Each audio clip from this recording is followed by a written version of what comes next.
Hi friends, எல்லாரும் எப்படி இருக்கீங்க? நல்லா இருக்கீங்களா? இன்னைக்கு சண்டே ஸ்பெஷல் எங்கள் வீட்டில் மட்டன் குழம்பு. எங்கள் அம்மா சொல்லித்தர நான் தான் வைக்கிறேன். வாங்க பார்க்கலாம். அதுதான் தேங்காய். எண்ணெய் கொஞ்சம் தள்ளி வச்சே போடுமா, சுற்றாம.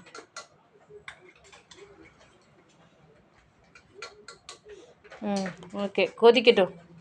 கூட்டி வச்சிரு, அடுப்பை கூட்டி வச்சிரு.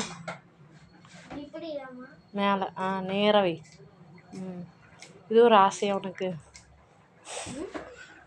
சரி.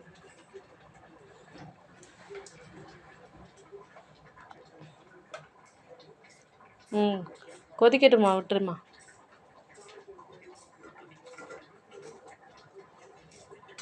வாசனை வருது.